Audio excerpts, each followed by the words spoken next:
What inspired you to get involved in peace work? There are many turning points in our life. There are many turning points. One of them, discovering my identity as a Palestinian when I was 14 years old. What does it mean, a Palestinian versus occupation? And when I received blows and humiliation by Israeli captain on the checkpoint, Also, my mother was being compassionate, having 8 children and being single woman, after my father died, 69. And of course, the dynamics, the interactions with different groups, and also my colleagues who had been together in the grassroots activity before we had an office. We started in the schools, then the universities, then each other's homes, and so on. So there are many factors, and the whole purpose is how to extend our services to the local community. What's the population of Bethlehem that you help? No, we're not talking about Bethlehem. We're talking about the Palestinian institution that serves the community at large. Of the whole of Palestine. And we have activities, local, regional, and international. Because we are part of this global village. Sure. The city we live becomes smaller. The world becomes smaller. Yes, we focus on activities in different places. We are situated in Bethlehem. In the past, we used to do a lot of activities in Gaza Strip, in Galilee, in Israel, East Jerusalem, and the West Bank. Now we are confined to a geographical area, whatever we can reach. We could reach to Hebron, we could reach to Jenin, Nablus, Ramallah, whenever we are reaching. But we have other activities in the Middle East, in Jordan, in Syria, when Iraq was better situation, we were there, in Turkey, Cyprus, and Lebanon. Are there other similar centers to you you're in touch with in those countries? Of course there are. There are different dynamics. We are a center who has the walk and the talk. We are a center who is down to earth group. Group is working on Cairo style and not Rome style. Who work beyond our time. Any offices work from 8 to 4 or 8 to 5 in weekly, 6 days or 5 days if it is extended. But we are a group who works around the clock and we are on call. So sometimes, and when we do activities outside, we have lots of either to be trainers or trainees for the exchange programs. And all of us are being active in different exchange programs from Moldova to the United States to the Balkan to different places. We have been around. We reached the 4 corners of the world. Whether we are kids or youth or adults. We reached to Asia, Japan, Korea, Latin America, Central America, North America, Europe, the Balkan, of course, part of this education, England, and United Kingdom, and needless to name all of these countries. And we are students as well trainers, and even as trainers we are in the process of learning. Sure, it's never stops, does it? I hear that you had a tour from the First Nations come recently. Tell us about how that came about and what they thought of the situation. When we talk about First Nation, we are talking of the historic point that started with Columbus, 1492, visiting the States. And as students of her learning, we are always learn and acquire information. But the first touch with them, knowing a little bit, always knowing a little bit is dangerous. As much as knowing a lot is also dangerous. My colleagues have been to Eastern American University for summer peace building institute. Some of them who work in the office and some who are board and who are active. One of our board members were there and met with another First Nation people there. And then we decided to have a program to exchange. And we carry on with it. And first we went to the States and stayed other nights in the reservations in South Dakota and Manitoba and Labrador. And then they came here and stayed with us in homes. And at that time, the first visit, we were able to let them visit Gaza, Palestine. And of course, when we talk about Palestine, Gaza, we talk about the city, the village, and the refugee camp. And we continued the relationship until a few months ago, again, before that they came again, and a few months ago we had a group coming and visited us, and my colleague Ahmed and my colleague Rachel was here, and talked with them and accompanied them, and we made it as a group to group and center. And then I was there for a conference. It was shocking for them to see what's going on. And maybe my colleague Rachel would like to mention about the things, how they looked at the situation from that point of view. It was very shocking for them. What was it like to think for them? Well, as I said a bit before, usually when we bring international groups to hear these people, they sit and they are outraged and they say, how can we let this happen? What is going on? What can we do? Generally after every meeting, we would sit there in silence and think about everything we had heard. And one time the leader of the group said, I'm sorry we're not outraged like we think we should be. The thing is, we are sitting here thinking we've been through the exact same thing. We understand everything we're going through right now. And so it was really, it's true, it's really eye-opening to see how similar it is. And how in a way occupation or colonialization completely works to internally destroy a people and tries to find ways to completely attack the person's dignity. Right. And do you think that's been happening here in Palestine as well? Like low self-esteem, lack of cultural identity. How does it happen? Not like that. As the Palestinians, we are similar of the receiving of all the human rights violations by the oppressor. But the response probably varies from person to person and from group to group. As Palestinians, we have the perseverance. But when we talk about things that are similar, and I believe the First Nation people have also the perseverance, that I can represent our issue here more than represent their issue. We saw how the issue of the land, very important thing. I learned from 1492 to almost 1890 something, almost 100 million people perished from the war. The issue of agreements.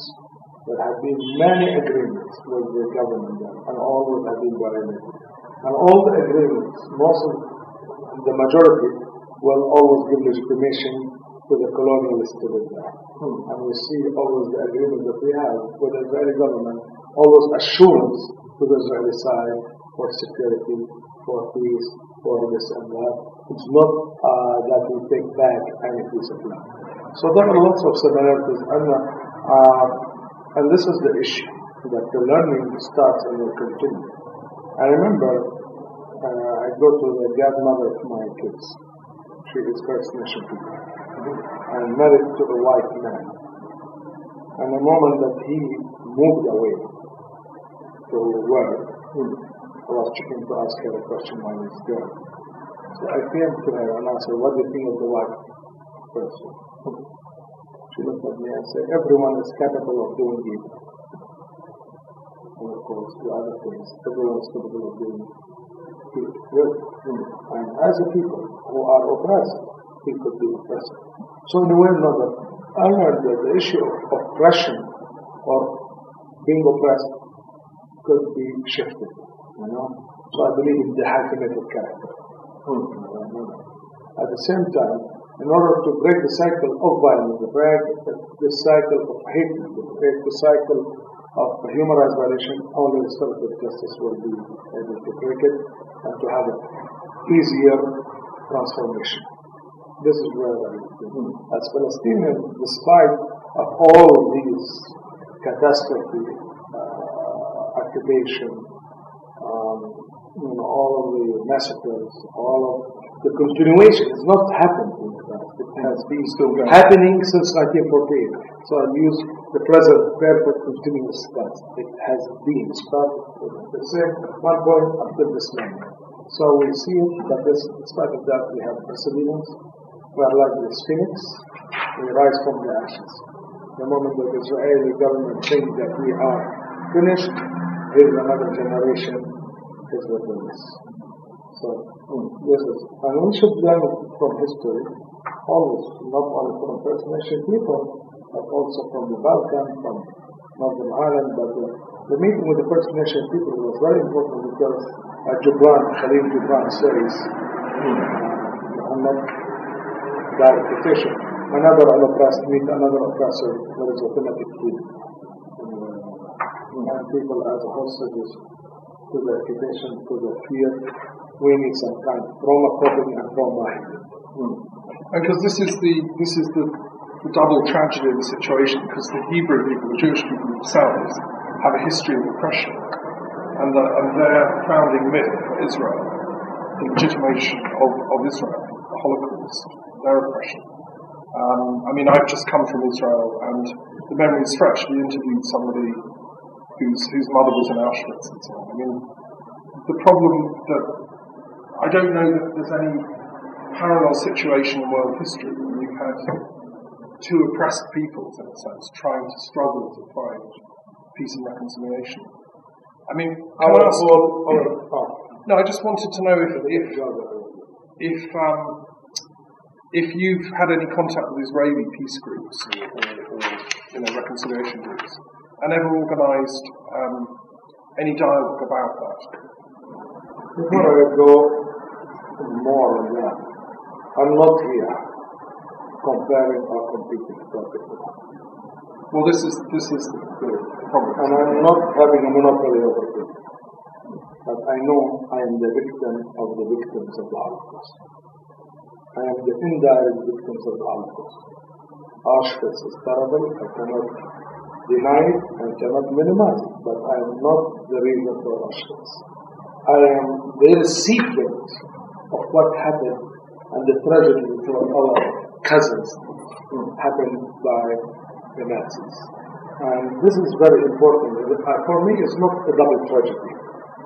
It is a tragedy created as a result of unsolved tragedy where I have no hand in creating that conflict.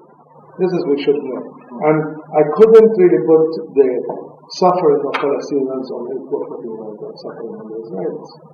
I am talking about a Palestinian who received all of these blows as a result of the Jews are right that they have the right to have a safe haven. I'm not going to say here or there because I'm not God and I don't believe in tribal God. I believe they have it since they are here and omitting many years of discussion and Byzantine discussion, which is here infringing on Byzantine group, talking about we are talking about two-state solution now, and until this moment the tragedy continues for us, and the Israeli government claims to be victim despite they are the perpetrator. They try to enhance the guilt feeling in the West. It's not my business and not my problem, but I wouldn't like others to solve their conflict on the expense of my children, and at the expense of our peace, at the expense of others. So, I feel, again, in my struggle as a human being, inclusive one, a struggle for justice and peace, and Israel has the right to live here, I have the right to live here. I'm talking about redressing the conflict rather than avenging it. So this is where I feel the issue. The Palestinians should have safe haven for them. There is no place other than Palestine for them.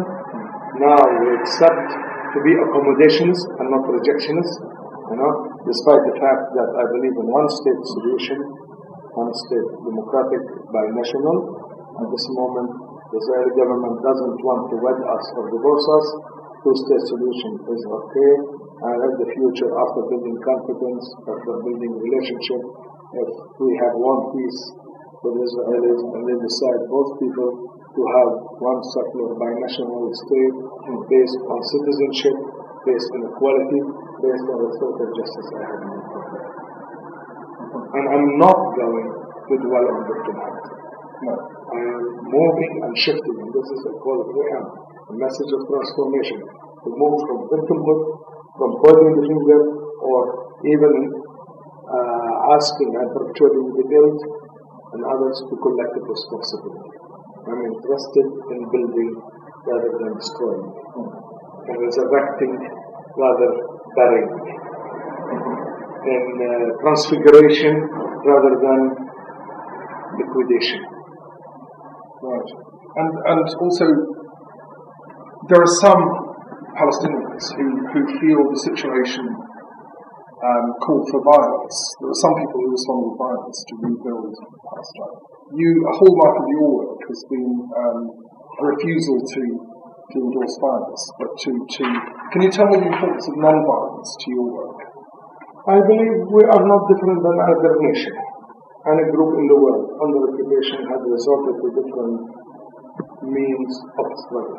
And according to the United Nations, Charter gives the right for the oppressed to struggle by their own. But if it's to me, it is up to me, as George Bernard says. We are to try to deprive the Israeli government from an enemy. And we believe in non-violent struggle. Because at the end, first of all, I don't think violence will achieve anything. Despite the fact that Israel was built with violence. The creation of the state of Israel was not coming through implementation of UN resolution, or of a good gesture from the West through a peace talk with the East. It came through a military confrontation brought here after UN resolution, taking 77.7% of the historic land in 1948, and now going to take more than 85%, reaching to 90% of the historic land. So for me, I wouldn't like to have not only a state. I would like three things to be more. A place called home, which has good schooling, good education, whether schools or universities, places for work, for people to earn their money in dignity, and to have a better life, better income. And the third one is good health systems. Because what we have inherited from the occupation is devastated infrastructure on all levels: economy, social, health, education, psychology, and so on. So this is where we are. Now, many people have been displaced from now.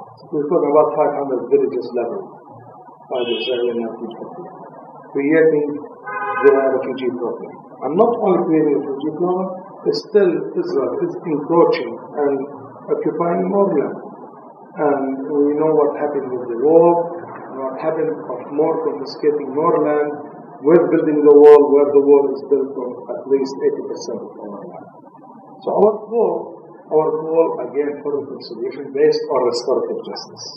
We're not going to have peace as a word empty of its own components, our meanings.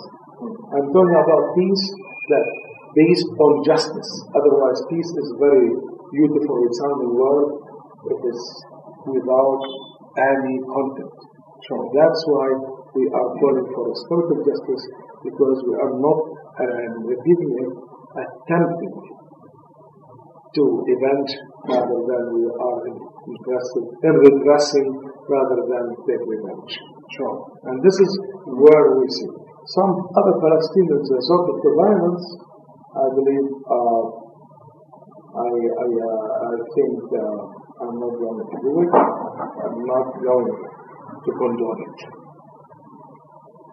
But in that respect, maybe people reach the stage of desperation when we deprive them of all means of life, sustenance, economic prosperity, education. People resort to different perspectives or different action. And also the Israelis are perpetuating violence. These activists like us apply for a permit to go to Jerusalem to have a protest. They don't want you to show the world your nonviolent action. Nonviolent action against the war. Last time they killed a 12-year-old boy. What does it mean? When did this happen? It happened just last week in Nahrin village. And also he was handcuffed. And another one was shot by a rubber bullet after arresting him. And long story that Salem has the videotape and everything. So they were protesting against the war in a non-violent way. Peaceful way. They have also international observers, participants, also peace activists from the Israeli camp. Right. And yet still somebody was killed? A 12-year-old boy who was just with live ammunition in the forehead. He was shot in the head. And then 2 days later, a 17-year-old boy who was shot twice at close range with a rubber-coated steel bullet, and he unfortunately died. And these people were on the Palestinian side of the war, obviously. The whole issue, I believe, still the world is international, is a hostage to the Israeli point of view, perspective. And when people talk about violence, always pointing the finger at the Palestine. On the other, why not to talk about violence in a more holistic approach? To talk about state violence. How many Palestinians have been killed in the last intifada? At least 4,000, which is 4 times the Israeli time. And again, I believe that everyone's life is sacred. As if we believe in the Abrahamic religion that everyone is created in the image of God, so everyone is holy. The second thing, we talk about state violence as if it is legitimate. The bureaucratic violence. The issues of water, the issue of freedom of movement. Why we should have 600 checkpoints in the West Bank?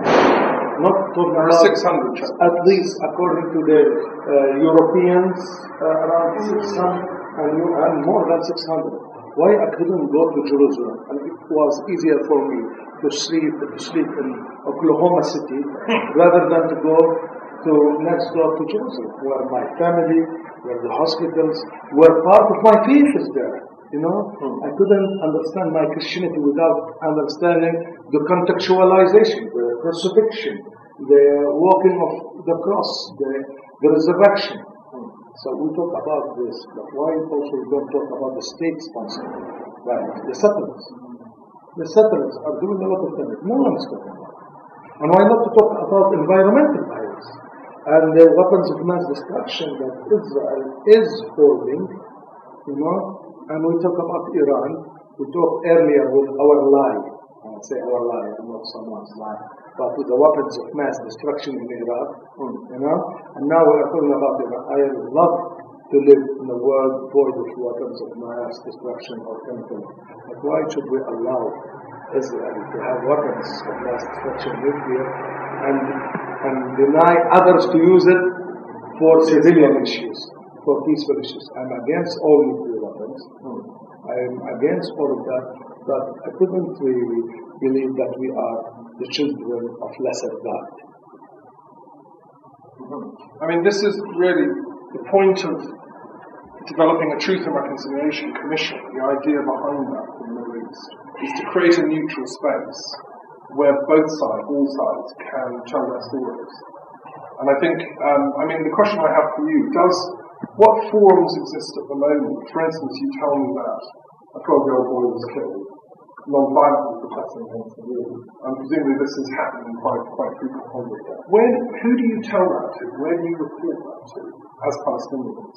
Are there any UN agencies? Are there any neutral bodies that you report this to? I'll tell you about another story. Lately, I think Physicians for Human Rights disclosed that the Israelis are using the blood of patients from Gaza Strip who need treatment in the Israeli hospitals because they have chronic disease like cancer or whatsoever.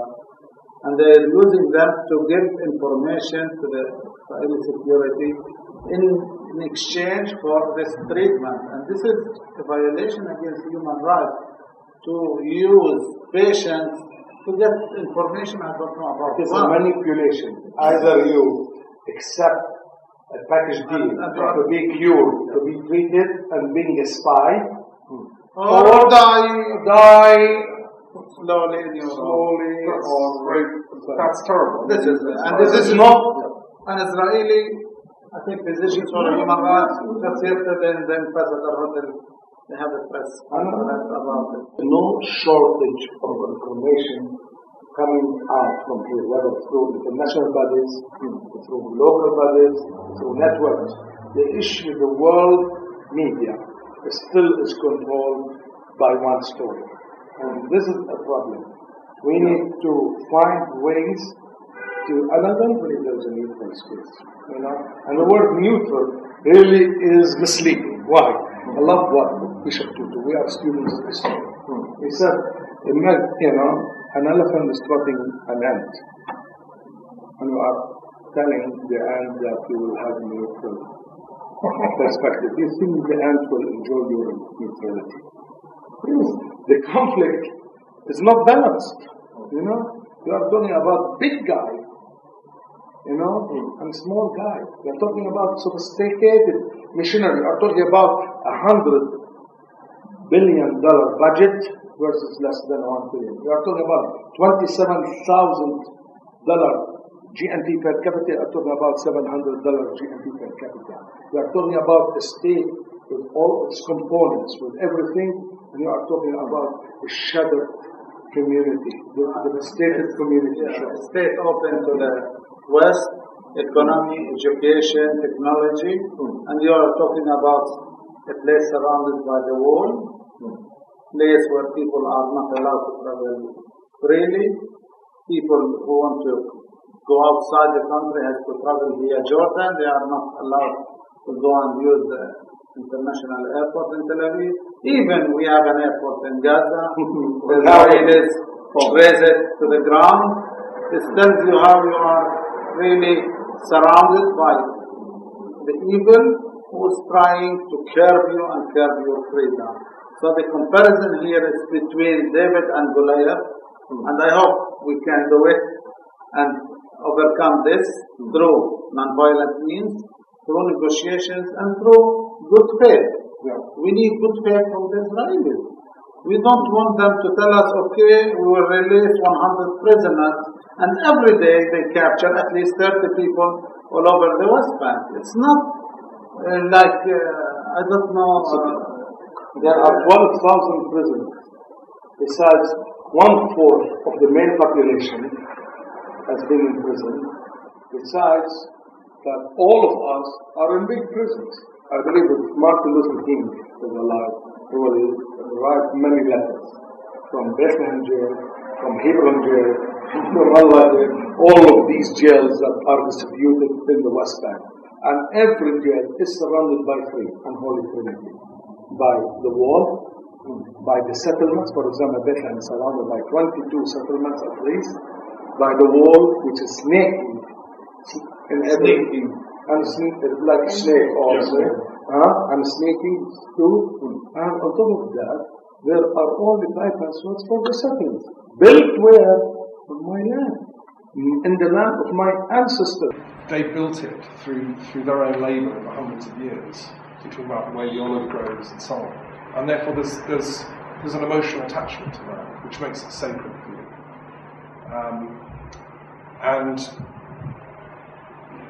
And you feel that's been violated by the way that it's been, you're no longer free to roam in your own land. Can I just check something about that? As a Bethlehemite, the average person in Bethlehem, you were saying, let's say they're a Christian, are they allowed to go to Jerusalem and just wander about? What's the restriction on movement here? Palestinians are Palestinians, whether you are Christian or Muslim, or without emphasis on religion. Sure. You apply for a permit, they don't look at your name, except for secret file.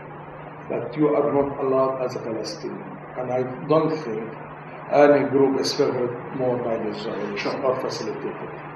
Although the Israeli defense mechanism telling that, okay, we are against those fundamentalist, extremist, terrorists, all the S words, and the Christians not that. As my colleague said, many of us don't have permit to go to Jerusalem. So you're not physically able to go to Not at all. Not at all. Even under any circumstances. I'll give you an example. My nephew was confirmed in the Anglican Church.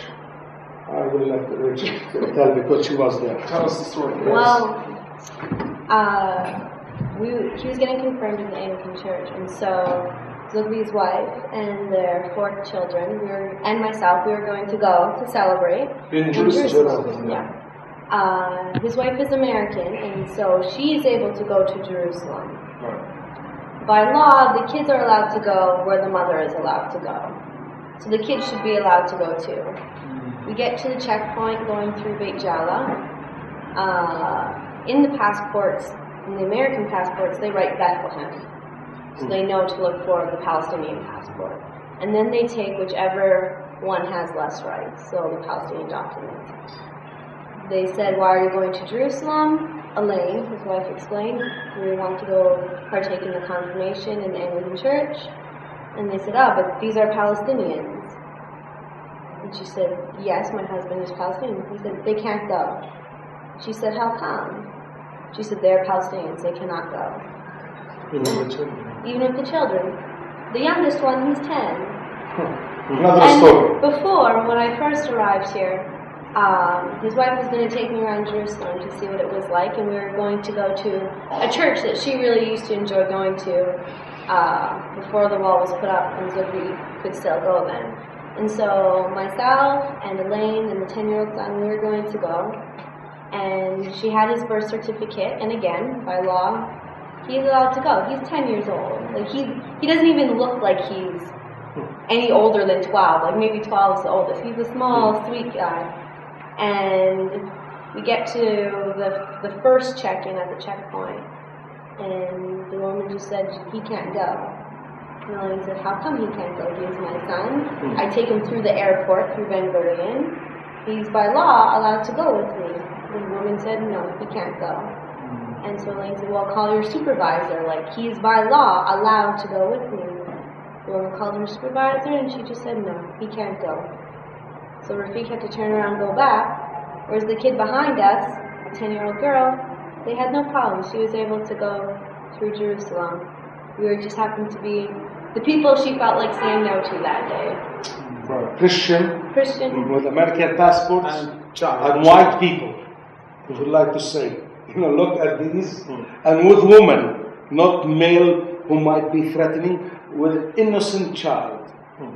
I have never been given a permit through the proper channels to be accepted to go to anywhere.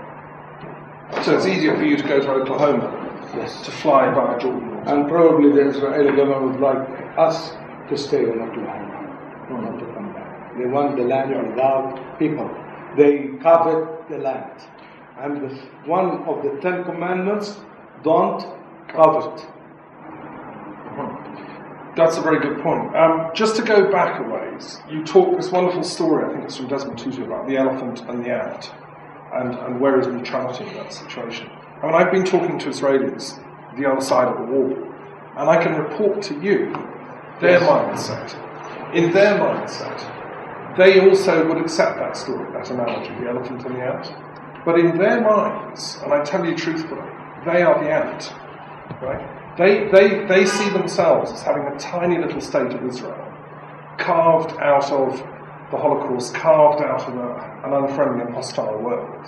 They're all crammed in there, roads are being built, there's hardly any room for them anymore. They're all driving up and down in traffic jams, right?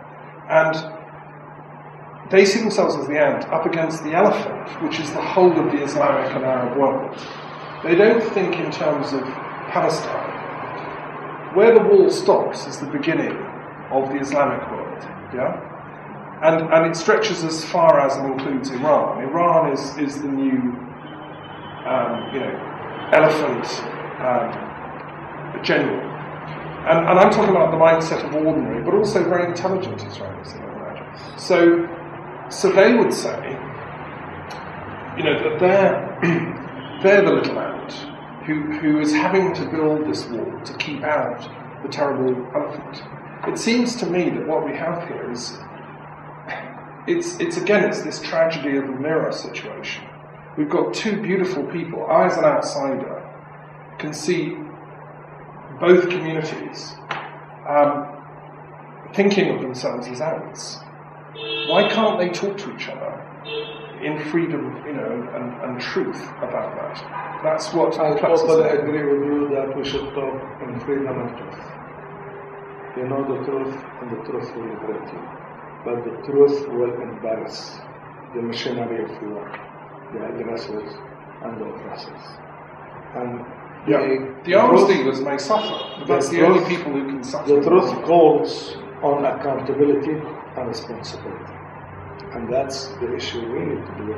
And England is in a position to tell the truth for both societies, what happened here, because they have been engaged in our land for more than the Americans. The Americans as a government and newcomers, but the British have been here, and this area was under the British mandate after being under the League of Nations after the Ottoman Empire. Sure. And I don't want to go to history, because when you talk about conflict, you either be hysterical or historical. And both ways, it takes time and takes issue. The second point, I'm not against Jews as Jews. They, in a way or another, they are part of this Abrahamic family that I am part of it. The second thing, I'm talking about the occupation. I'm talking about the expansionism. I believe Israel has a problem as a state. I don't have a problem with the people. And I separate between the people and the government. I hate sin, but not the sinner. Okay? There is a big difference. The Israeli government always perpetuates the victim mentality and enhance the guilt feeling in the West. Victim mentality. Who told them to come and take part and carve out part of the Palestinian area, and call it exclusively Israel as a Jewish state? And if you look at the holy books, the old scripture, or the Hebrew scripture, let me put it like that, be respectful, or the New Testament, God has never been seen as a real estate agent, or tribal God who gives a group of people this land and the branch the other. If you want to go to the Bible, I am the new Israeli, if you'd like to say. And I am in the promised land, but I'm not looking at it as exclusive for me as a Palestinian Christian. I believe in inclusivity, this land for all people, Muslims, Jews and Christians, but I have a problem under the law of return of 1950 for Israeli, who gives the right to any person who claims that his or her great-great-great-grandmother Jewish to have the right to come and live in historic land regardless to his or her fiancé. While I am a Palestinian living in this part for hundreds of years, and maybe I have more Jewish blood than many of the new immigrants, I'm not able to live in peace with my wife and having my children and move free. So I have a problem with that. The second thing, or the third or the fourth, in God's eyes, we are all minorities. We are minorities. No one is having the overwhelming majority, but also we could be majority. If I am a Christian, I talk about Christian identity, I'm talking about 1 billion people in the world. If I'm talking about an Arab, I could say I'm 300 million. If I'm talking about Palestine, so at the same time, I'm a minority in this land, few in number. And I could really scream, I could cry, I could weep. And there are many reasons telling me that I'm a victim, and I can dwell on it. But victimhood will not help me to dwell on it. I'm reaching out for the Israelis and say, come on, let us share this land. I like what Mahmoud Darwish talking about. He talked about the conflict as a conflict or a clash between narratives about the land. Why my narrative is not solidified? Why the world is weeping with the Israeli and the Western world is the goes for the suffering of the Jews through the Holocaust, not as a Western world in terms of stereotyping or collectiveness. I'm talking about governments rather than the people. And here, why should I pay the price? I accept to pay the price, but let me live in my own land in dignity, side by side with Israeli. I'm not asking to displace the Israeli, to kick them out, rather than I am pushed to the sea, I am cornered, I'm living in ghettos, and they should understand the whole victimhood of the Palestinians because they suffer. Gaza itself is a ghetto, or every part of the West Bank is a ghetto. So this is, in a way, I don't really always use the word Islam. Iran is not an Arabic, it's Persian. Israel has relationship with more Islamic countries than we do. And they have free access from Mauritania to Morocco to anything. They have good relationship with China and Cuba. We're talking about whatever left from the leftist or Marxist or them. Israel has the relationship with the world. In a way, Israel is manipulating the relationship with the Muslim world, with the Western world, with the free world, with everyone. I mean, it's the time that Israel as a state to look for a better future. No, we don't want a state. I challenge. I don't want to have a Palestinian state. I want to live in dignity in all the historic land. We don't want to have a state. Are they allowing us to be citizens of this greater area of historic land, biblical land? I don't want to call it Palestine. I don't want to call it Israel. Are they allowing me to live in dignity in this part of the world with them? This is the challenge. Allah, if you ask them, if they allow me to have equal citizenship and to have free access anywhere, and I'm as a person who believes in reconciliation, who believes in living together, who believe that we are all the children of Abraham. So what would your goal be if, in an ideal world, for freedom of movement across Palestine and Israel, and a one-state solution in the end? That's what you were saying the long-term goal would be, and some kind of federal overall entity. But in the meantime, a two-state solution, because you're not going to get the one-state solution immediately. One problem that faces you, and you mentioned it, even around Bethlehem, you said there were 22 settlements in the area. There are many settlements in the West Bank as a whole. I don't know how many. There are at least 250, right, or even 270 after.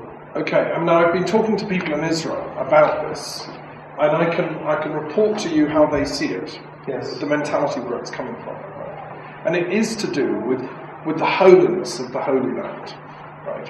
And it is to do with this notion of God as a real estate, agent, right?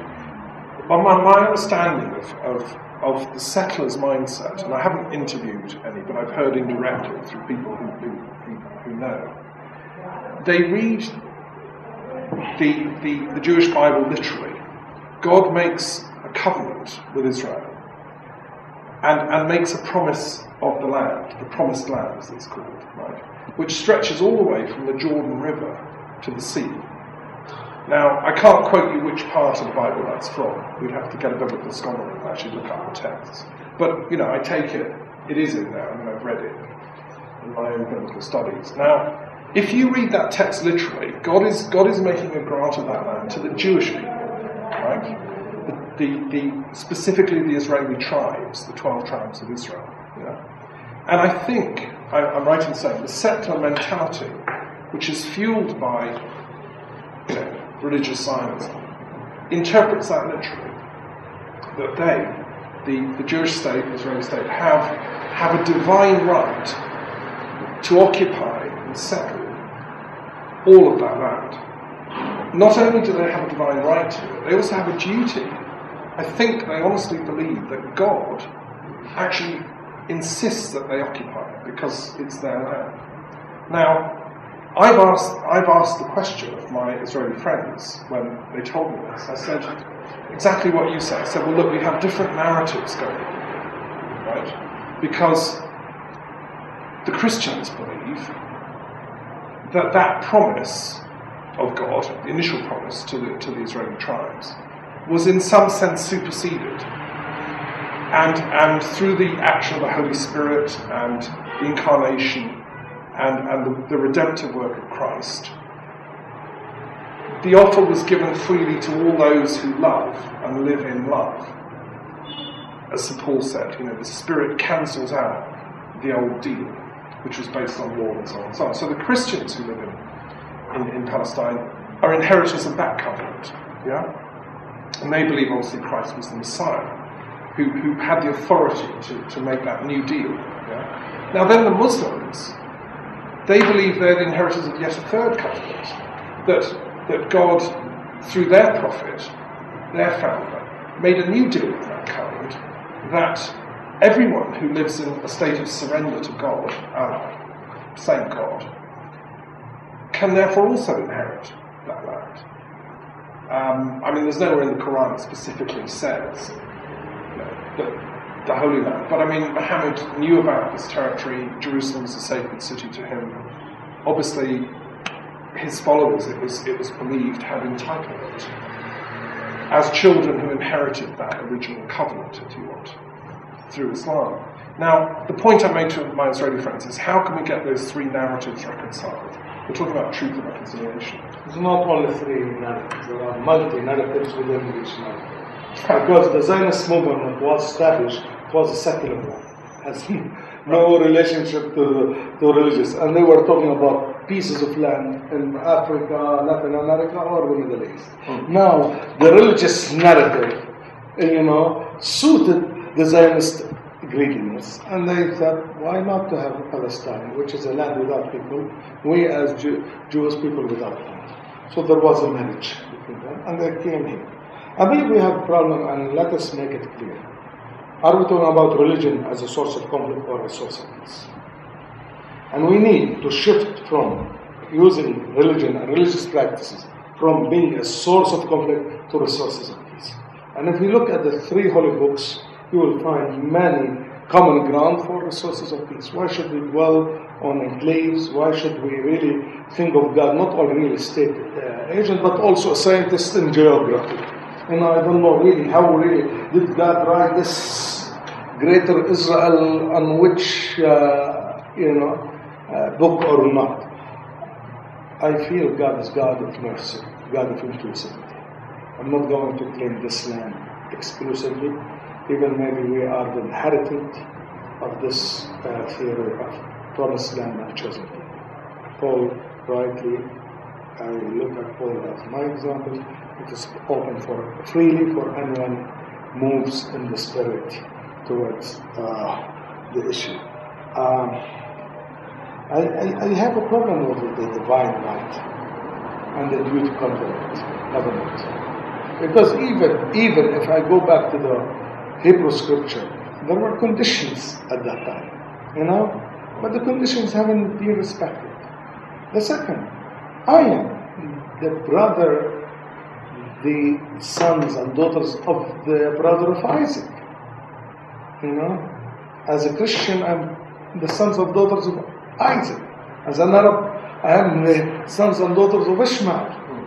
So do you think the covenant should really ignore me? It is very difficult as a father to think I should really give this child who looks a little bit more darker than me the inheritance, and I will not give these a little bit more white pride, whatever is the term. It is really, I couldn't imagine, as I am an earthly father who have more sins, committed more mistakes than anyone else. How God, if we believe God is just, I have difficulty in this notion of God who is sitting on the throne there and giving orders to a man, occupy this room and make it home and deprive you from this issue. It's like a continuation of worshipping the golden cow. It's like going astray. We are living in a world where people and tribal has been moving all around. The Jews maybe tomorrow will say, I have land in Saudi Arabia, I should get it. They have a civilization there during Muhammad, Khaybar and others. So why don't they claim it? because the land is sacred and it's embodied the people. So now you have people living on the land. The wall, you are talking about the wall, and maybe this is a misperception. The wall is also taking Palestinian land. Even the land beyond the wall is also Palestinian. It's not on the demarcation line. So the Israelis are using this wall also to grasp more land. And when we see the wall, we see that our land is also being eaten by this wall. And the international community think, oh, the wall is the international border. No, it's beyond the international border. The wall is a de facto. They want to say that you are here, I am there. It's physical thing that deprives the people of Palestine and Israel to see each other. So it's splitting up Palestinian farmland. It's splitting people. Villages. And you are uprooting people, you are uprooting trees, and putting aliens coming from Brooklyn to inhabit the land. There are people who were living in Brooklyn, and they were born there. Do they have the right to come and say we are the only inheritance of the land? This is another fallacy of the situation. We respect the divine books, but not we respect the injustice done to the people of the land, who are the Palestinians. I don't see any justice in uprooting people, killing them, taking their land, and throw them in these cantons or refugee camps, or deprive them of citizenhood. If they go outside, you don't have the right to come back. And this is another sin that I am creating as Israeli settler against other people. To God give me this free hand to commit the sin against the other. So we are in the 21st century. We should be accommodate the other, not transgress against the other. How we can reach this reconciliation? Imagine there are 1 million Jews in the world. Will we able to fit here? No? Shall I say the 2 billion Christians should have the right here? Should I talk about the 1 billion Muslims have exclusively right here? I mean, this is, as I say, should be compromised. We talked about, old costumes. When I was a child, I have clothes that fit me. Now I am older, it doesn't fit me. These principles are earthly principles and not divine principles. The divine principles suit every time, every moment. The second point here, there is a historian by the name of Kamal Salibi from Lebanon. Salibi. He wrote a book about the Promised Land, and he gave you exact names, exact places of the Promised Land were situated in Saudi Arabia. Yes, I know the book. I'm aware of it. Yeah. Will you think that the Zionist movement should move there? Maybe it's much more profitable if we talk about economy. Oil should go and build their state and kick out the Saudi Arabia from there. I believe, as a person who is not a theologian, but I'm part of liberation theology and contextualism. I believe we need liberation from theology, from this narrow concept of God, that instead of believing that God created us in His image, we now practicing that God is created in our image to suit our desires and motives, without thinking of the other. Sure. It becomes kind of idolatry if we have an image of God. And my colleague it's said, not inclusive. and I believe again that Israel is worshipping a new golden cow, whether in terms of land, in terms of false teachings, or in terms of security, where the wall is a protection wall. It is not a protection wall. It is an apartheid wall. It is a wall to justify more confiscation of land.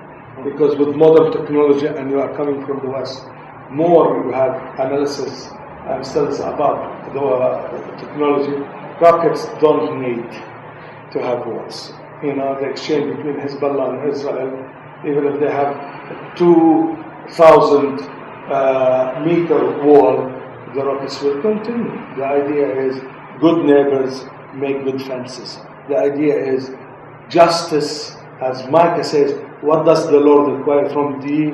To do justice, love mercy, and walk humbly with thy God. Only justice will help that Israel and Palestine live together. And I'm looking for that day that this land again should be a place where the three Abrahamic religions followers, whoever is here and whoever would like to come, could live and will and peace and justice. Well, I always find the use of God's promise to the Israelites of this land. I find there that we're using certain verses to apply, and Zoughbi and I have talked a lot about this.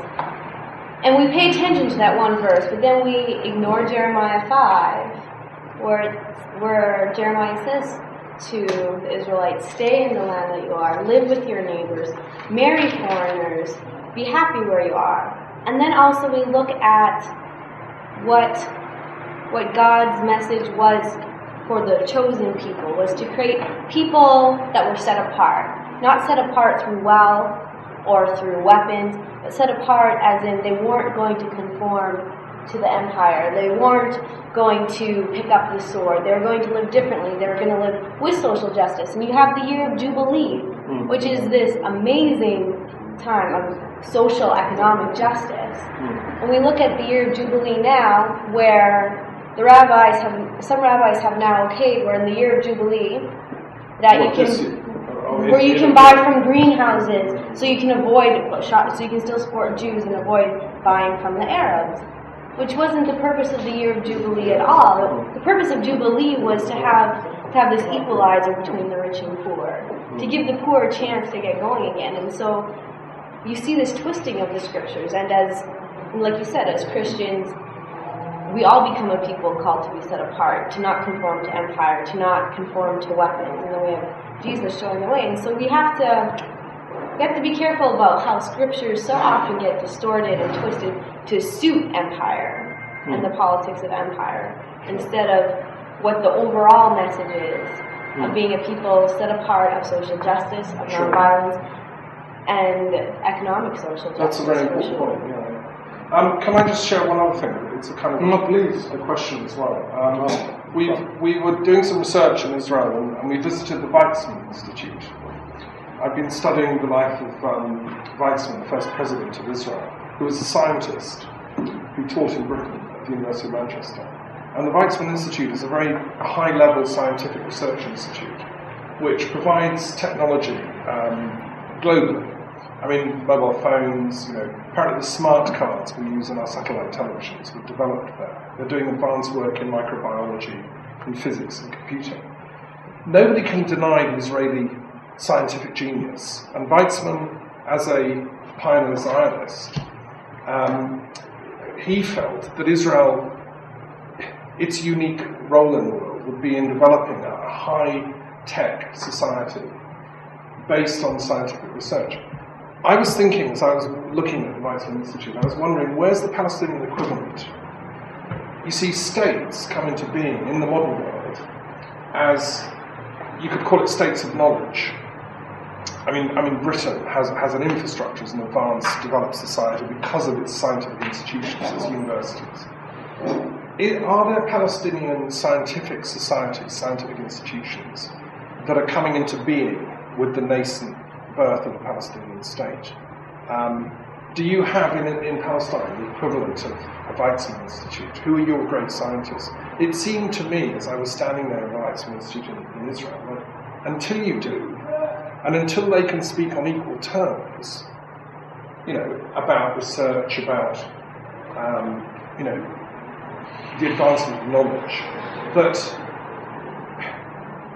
the Israelis will always look on the Palestinians as some sort of people from the distant past, do you know what I mean? And won't take them seriously. When we talk about the human rights, I'm not talking about equal opportunities, equal tasks, equal education. We are talking about human rights for all nations. And I'm not in a position to patronize on others if they don't have the same opportunities or the same level of education. Palestinians are known that they invest in higher education. After they lost their land, I challenge you, if you go to any Palestinian home, whether in the camp, refugee camp, of course, city or village, you will see certificates hanged on the wall. And not guns, and not rifles, and not swords. The issue is, since 1948, we are a community who has been devastated, who has been distorted, who has been shattered. Not only the land was shattered, but also the whole people's community have been shattered. Not only that. Since 1948, the Israeli government has been targeting, assassinating any potential leader, any person who is in a position that will have the Palestinian people in the area. But at the same time, we are not impotent. We have great novelists, with their great writers, great poets, great scientists, and they are serving in the four corners of the world. Whether, if you look at Edward Said, what do you call him? What do you call about Mahmoud Darwish? What do you call about many scientists? I learned they are in different pharmaceutical, what is it? Yes, in the West, and I don't have all the names. And of course, many of them, because of this fear of the Arabism or distortion of this. So the issue is, I have no problem with Israel to be high-tech society, but I have a problem if it will be high-tech, sophisticated weapons to destroy other nations, taking into consideration God's given them the right to kill the people who are Palestinian, considered the Amalek of the Old Testament. I have a problem with this high-tech to be used in liquidation of another society. And they know, our cousins, that the Palestinians are a people who deserve human beings, who are entitled to safe haven. And they have, look how many Palestinians are in Israeli hospitals as doctors, workers, specialists, or even of the racist policy against the Arabs inside Israel to deprive them from equal opportunities in education inside Israel. There are many emerging professors, leaders in the Israeli hospitals, in the Israeli universities, in the Israeli institutes who have many Palestinian cadres. But again, I will emphasize, we are under the law equal for Geneva Convention or the international law or any international UN resolution. I think also, to add to this, as Palestinians, we suffer from the brain drain. Right. Many people educated, they go to the West, study, and go in this rank of research and science. They come back, they want to open a technology hub, hospital, but again, there is a wall that prevents them from importing sophisticated equipment.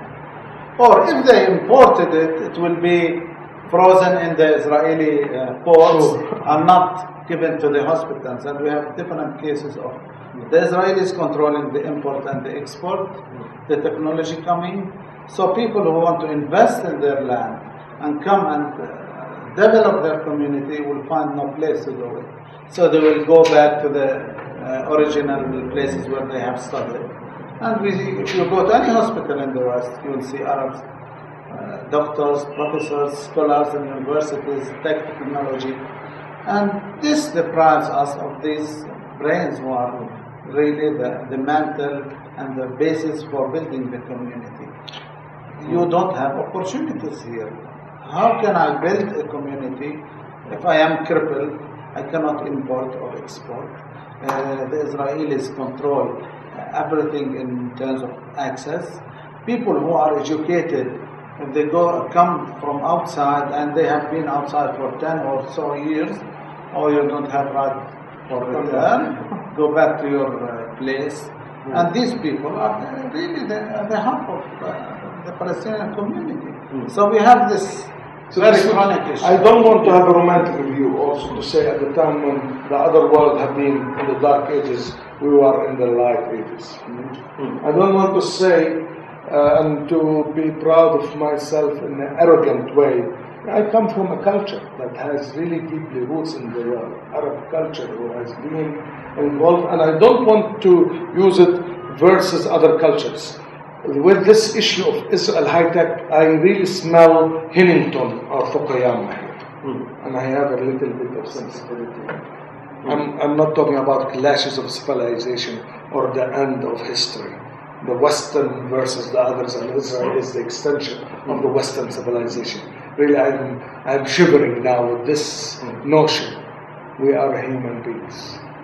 And if anyone is advancing technology as part of this global village, we are entitled to use it and develop it. It is not the mere creation of wise men or anyone. Also, Weizmann was the father of the nuclear bomb. No? Weizmann, no, he wasn't involved with the nuclear. What is the name of Einstein? Einstein. And what is his religion? Well, he was a Spinozist in philosophy. Yeah, I don't want to blame it on one religion, the destruction of the world with the nuclear bomb or not. I don't want to go to that point. There are two phases of this technology. Sure. The phase of constructive and building understanding, I am for it, no matter who created it. And there is this other phase which is for destruction, for monopoly, for enslavement, and for power. Not power which is based on sharing, but ruthless power in monopolizing and excluding. And I'm against it, no matter what. Well, I think we share that same common ground. I mean, you know, I'm a philosopher primarily, and I'm interested in a philosophical critique of science. Yes. I've worked for the University of London to develop a Peace Studies Institute. That's how I got into this work. And I worked with a number of eminent scientists, members of the Royal Society. And one of the founders of DNA, Maurice Wilkins, appointed me to this post to see how we can use science for peace. Yes. As Einstein did with Bertrand Russell. We need to get the scientific communities of both Israel and Palestine, and the Middle East generally, to no longer have to rely on military research and development for their livelihood, but to actually develop peaceful scientific and technical instruments, like medical instruments, also the infrastructure, the engineering, the needs of the region. Now, how can we do that? Are there forums for discussion between Israeli and Palestinian scientists? I saw, doing some research on Dr. Sari Nasabi at Al-Quds University, he's the president, or he's a co-president of an Israeli-Palestinian Association of Scientists, which presumably is doing this kind of work. I wonder if you've had any contact with them. I believe there have been. I was, as I mentioned, in the States, in Atlanta. Met Palestinians who are part of Jewish Palestinian groups. Right. And after Oslo, there were mushrooming of organizations on different levels, multi-track diplomacy levels, student, teacher, psychologist, and so on. And there has been that. But the issue still, I believe, the problem is, are we talking on equal footing? And I know many organizations have co-directors, Israeli and Palestinian, or a group Israeli leader and Palestinian leader. But still I see the patronization and the condescending approach. I like to be a equal footing. And I know we are not really here in comparing. Because we are talking about the state of Israel has been since 1948, and still we don't have a state. We are talking about groups who come from outside, from different parts of the world, from the free world, who are able to move and come. And we are talking about people who have been living, living in this area, and not free. And I know that many of our leaders, Palestinian people, have been immigrated to Latin America and to the world. And when the Ottomans were here, and when the British were here, were not allowing us to come back. You know, in 1927, I believe, was it 1927? The British issued a statement not allowing the Palestinians who, for one reason or another, went outside to come to Palestine, you know, and to come back. And the same, there are 4 flights from this area. Individual, youth, capital flight, intelligence flight, and family flight. And still, we are really working in this situation. And I think, to be frank with you, as in 36, I mean, this law by the British, and Israel is using it now. Israel is using the same law, don't they? not only using the same law, but have different laws. A few days ago, I received email by a woman who married in the States, and the Israeli, and have been living for a while in the States, wouldn't allow her to go on and be part of the Palestinian society, and say, you are from the state, you lose your Jerusalem ID, because you have been more than 5 years. While Netanyahu has been more than 7 years abroad, and he's the citizen of Jerusalem. You know? And I'll give you another law. If any Palestinian from inside Israel, who is Israeli, having Israeli ID and Israeli citizenship and Israeli travel document, got to know a Palestinian from the West Bank, woman, man or woman, and would like to get married, the Israeli citizen will lose his or her own rights to live in Israel. If they marry a Palestinian, they lose their Israeli. They lose. What do you call that? I'm not going to call it anything. Well, it reminds me of the laws in Nazi Germany about marrying. You said it. You said it. And I think in apartheid law they may have had something similar. It seems to be a denial of the right to love, which surely transcends national boundaries or racial boundaries. That's a frightful law. Talking of, I asked earlier if there was a neutral body to report human rights violations to, and I watched in the press the UN appointed a special rapporteur on human rights in Palestine, an academic called Richard Falk. I don't quite know what's happened, but I know that does the UN appoint a rapporteur on human rights for that mission to kind of come to Palestine and hear reports of individual violations and so on? Was that the function of Richard Falk? Do you know of his work or this role? Not a lot. No. I read articles. Yeah. Somebody. He's a professor of peace and world studies. They do maybe reports about it, but I don't know about the. They don't have a permanent office.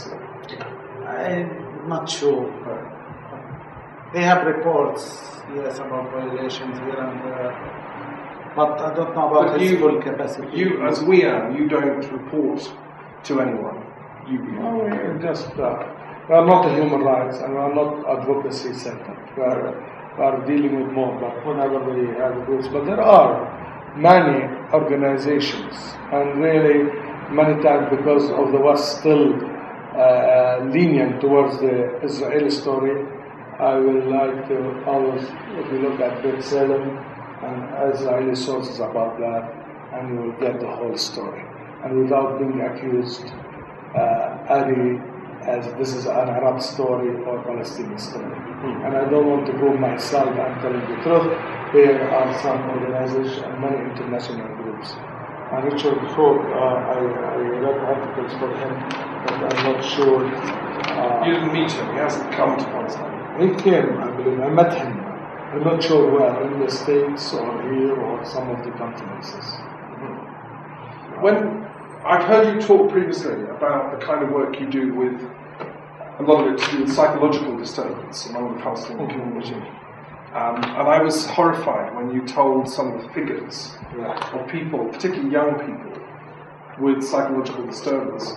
Can you just tell us what the kind of mental health issues are? I'm not also specialized in that, but we're doing it more, not based on our mandate, but more on dealing with this, and we refer it to different psychologists and psychiatrists. But when we talk about the trauma, we are talking about different traumas. We are talking about the collective historic trauma. We are talking about intergenerational trauma. Right. And these are very ignored terminology in the issues of trauma. You know? When we talk about collective historic, we talk about the 500 villages, we talk about the 4 million refugees, and we are talking about the intergenerational trauma, like maybe this guy in 1948 was hit, that his son and his daughter is carrying.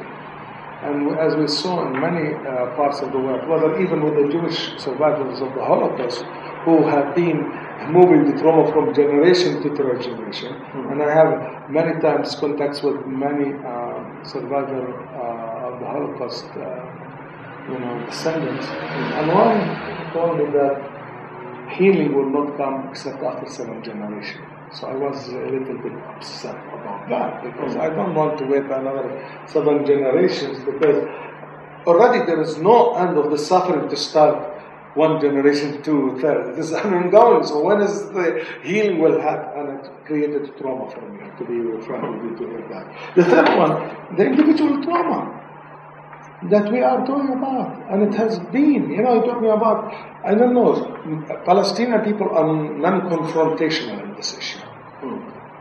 But I understand, and some of studies, at least 80% of our kids have trauma, exposed to one kind of trauma. Not only the kids, the adults. We as young adult people have trauma, couldn't sleep. Musaholic, If I am at home or with TV, I always look.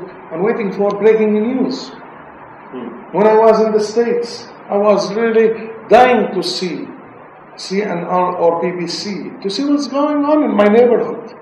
Because there they couldn't understand anything, It's very isolated. So this, I see it in the too much drinking coffee, on the eating of the nails. I see many people just eating nails, or having the water beads. I am one of those who always will have water beads, not prayer beads, You see it in the displaced anger in our society. You can see it in the domestic violence. Our domestic violence incidents. It is increasing to a point that you don't really believe in it. We are many times exhausted because of the conflicts that we face, and we are hit by it. We are hit by it. Even we are working with it. We are not what you call it.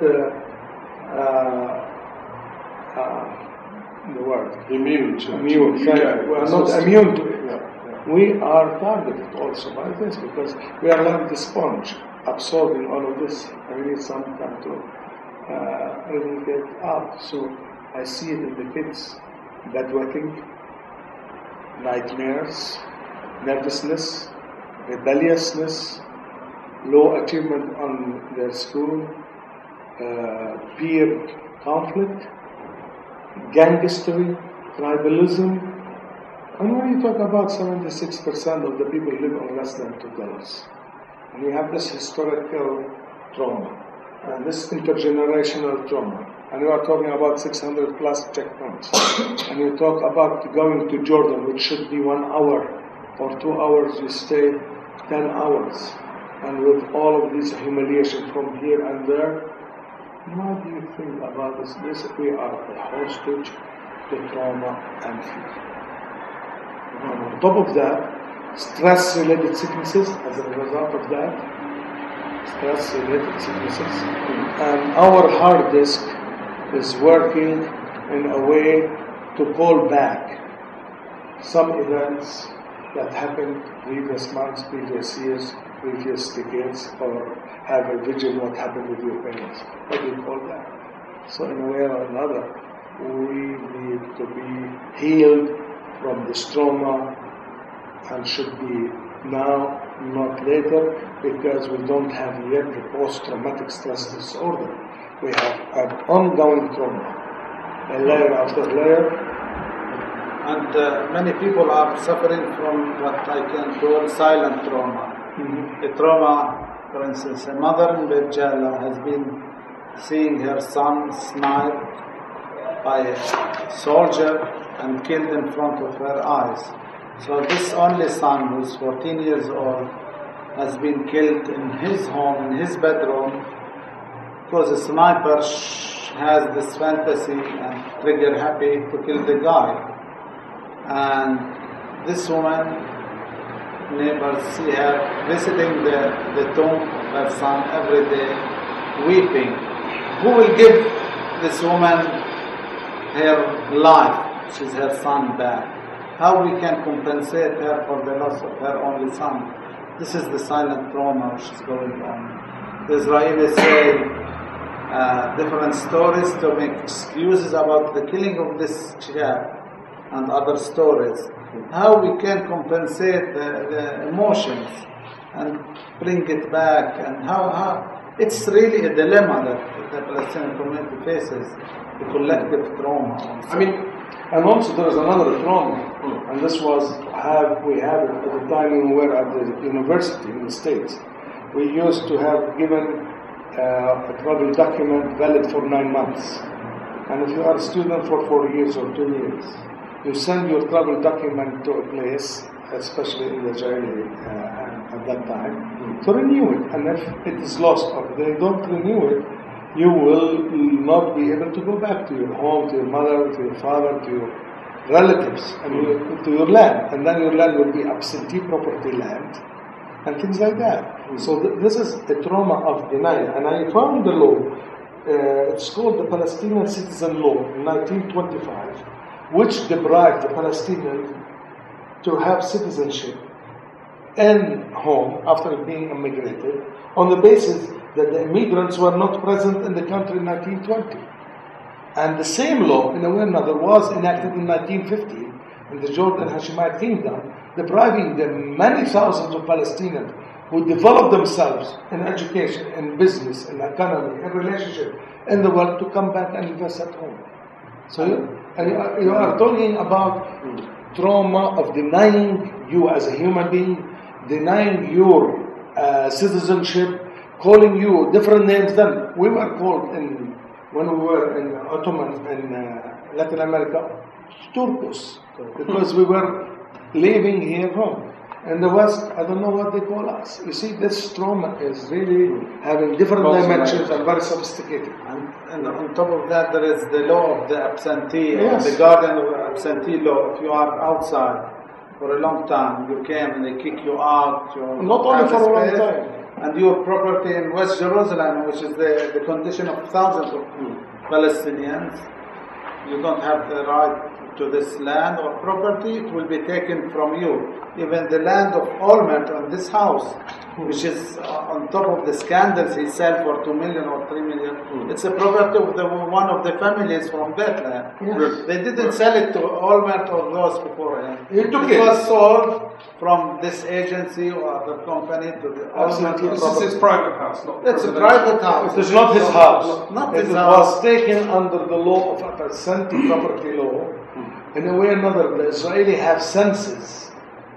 And at that time of census, maybe someone took a family to go to Amman for medical reasons, or a fiancé to get married, or a student. Those people are not allowed to go back, and their land became absentee property, and there was a law that this will be for the government, and they use it, and they should maybe rent it rather than to be taken as their private ownership. I can see the problem. Yeah. Can I just ask you to say a little bit about how you got involved with the centre? Are you from Bethlehem? Sorry. I am from Bethlehem. I am a graduate of Scotland. Came back after finishing my studies in 1990, and I heard about the center and its work in the community and the grassroots level.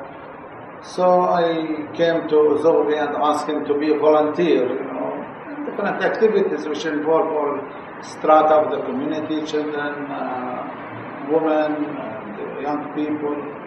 So I started as a volunteer in different activities and different meetings, workshops, cultural events here and there. And from there I gained the capacity to be a peace activist and knowledge, and through different trainings and orientations and mingling with peace activists from all over the world, I started ambitious to be part of the center, and I have been here as a full-timer since 5 years, and this work starts at the interest to be an agent of change and a contributor to building this community.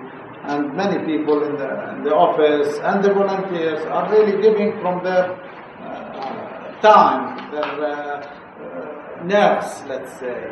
It's a hard work, demanding work, and draining to your body, to your soul, to your psychology. Because many times, if I am invited to go to Ramallah for a workshop or a training, the checkpoint will stop me for 3 or 4 hours under the sun or this cold. But at the end, I don't go back and turn my back. I stay and proceed to Ramallah. Although I am late, I stay.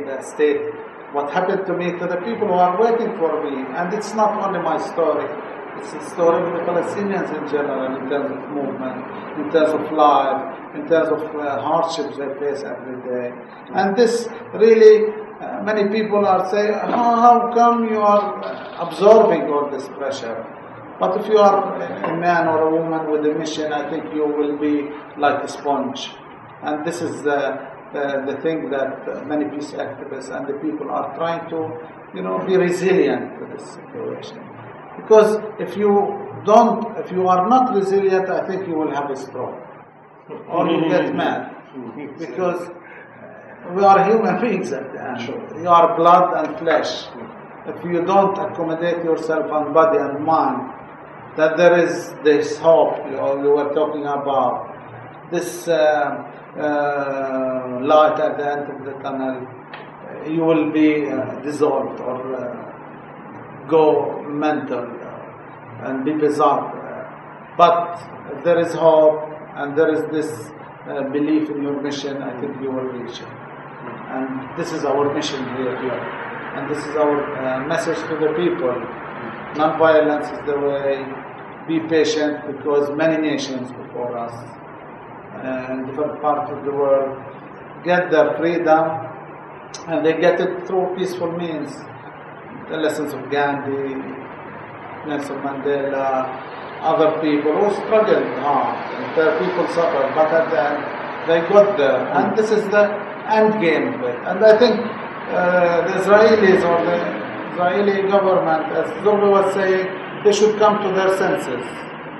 We don't want to make them kneel and apologize. No, we want them to come to their senses and say that we have done a historical injustice, and it's time to rectify this error, this mistake, through giving the people their rights and live side by side in 2 states or 1 state, whatever.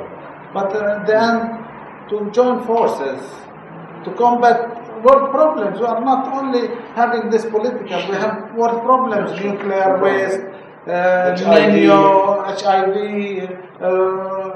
ignorance, all these things.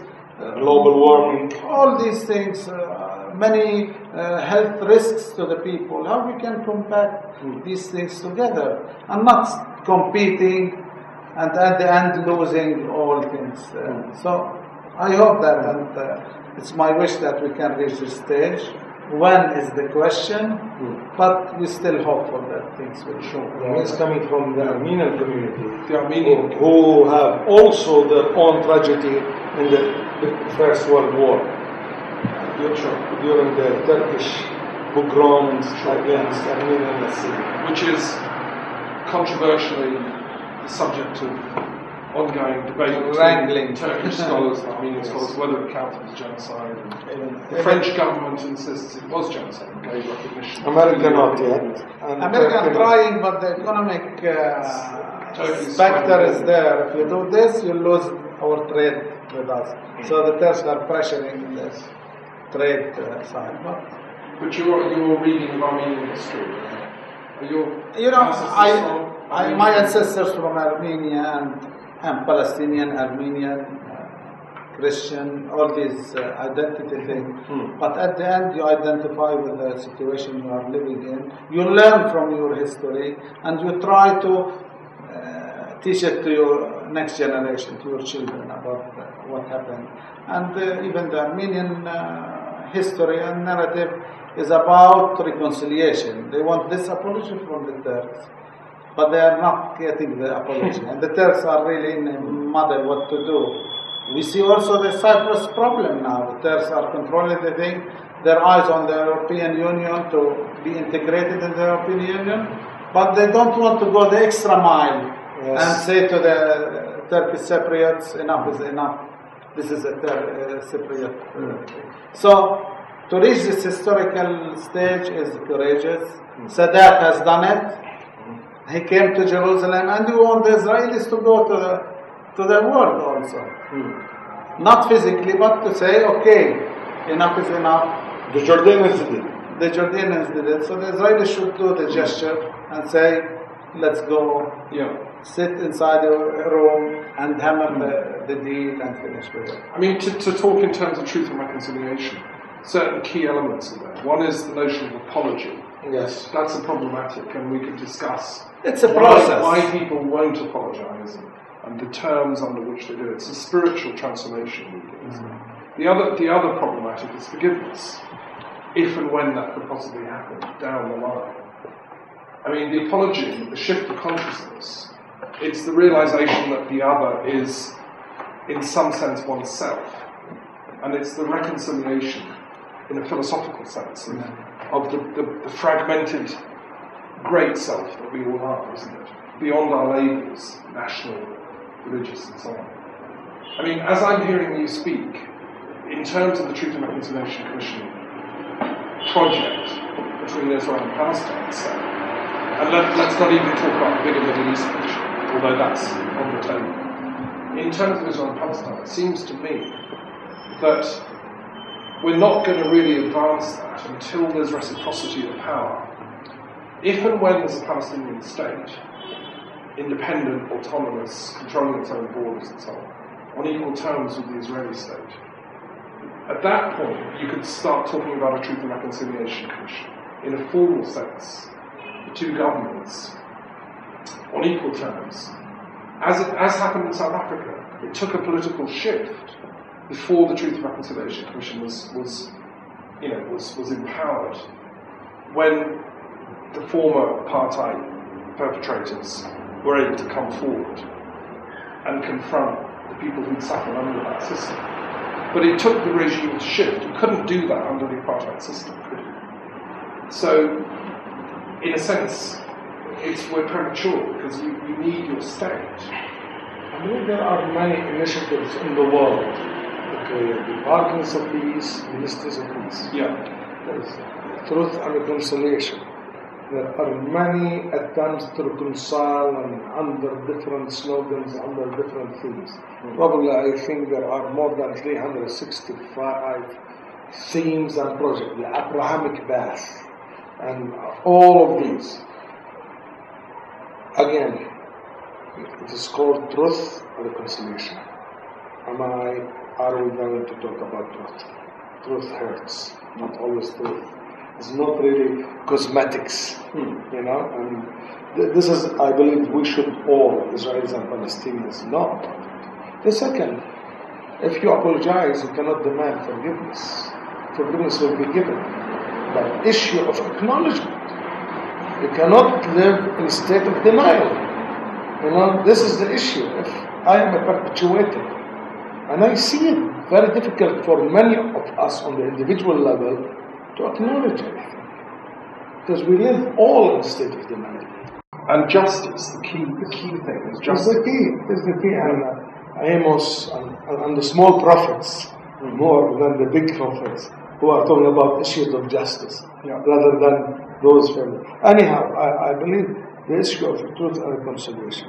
I believe, and you talk about apology and forgiveness, I like to add to it restorative justice.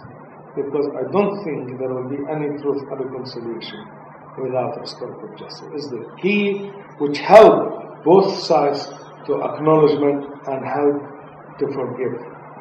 But forgiveness shouldn't be a condition to be used if someone will apologize. And apology should be, because we are talking about destruction, we are talking about devastation, and I think forgiveness is part of it. I remember one family who has lost their land, and the Israelis built a big university on the land, and the Palestinians affirmed the right of return, as given by the United Nations. and the whole international, collective, responsible world affirmed to that. And he was asked, and the wife was asked also, what do you think? Shall we demolish this big university on many acres in order to build your home? So wait a minute. If Israel is recognizing what happened, acknowledging the plight of the Palestinians, I think there is alternative approaches. If they guarantee that my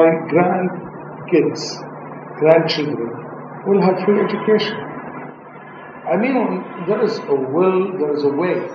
And there are a way in conflict resolution. We are talking about expanding the pie, generating options, creating alternatives.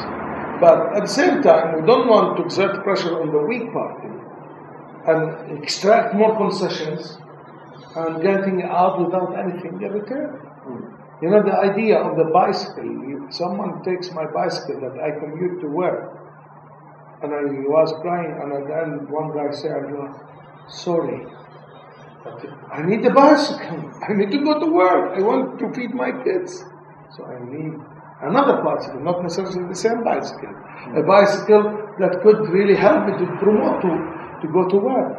And then, of course, we are talking about why Israel demanding and getting acknowledgement from Germany and paying reparation at the time Israel is not willing to acknowledge what happened to 1940. Even the world. Nowadays we are confronted when we go and talk in the world about the catastrophe. Many Jews and Israelis will not come to the meetings because they don't want us to use the word catastrophe. They don't, Nakba, yes, sir. And they don't want us to talk about apartheid wall, and they don't want to talk about terrible occupation.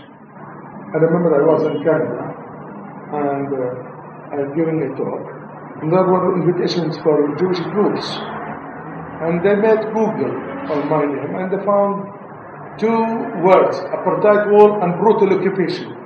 And said, this is a guy, is not a guy who talks about reconciliation, and we will boycott it. It was in the university, in one of the universities in Canada. In Canada? In Canada. Yeah. You see what I mean? They boycotted. And so you went to do the talk, but nobody came? And when I came from Atlanta, one guy took me to the Kiwanis Club. And I talked about reconciliation, about work, and what we are interested in. I mentioned education, health, and work. And often it is reaching to build more dialogue of cultures and religions. And the point is there are people from different backgrounds. And could you believe what was the first question? One guy raised his hand and said, could you tell us about Arafat's wife who stole $5 million from the authority? At the same time, when the whole newspapers in the world talking about the corruption of Olmert. And here I gave them a talk and a message of reconciliation and peace. And really it was shocking after 1 hour talking about possibilities for reconciliation, possibilities for living together, possibilities of acknowledging each other. And I don't want to do it. And I don't want to color the whole discussion based on this. Simply I said, there are rotten potatoes in every structure. I didn't want to say, are you talking about the wife of the husband named Arafat that Israel poisoned? I didn't want to say that. Are we talking about your also Israel Olmert who was corrupt and who was?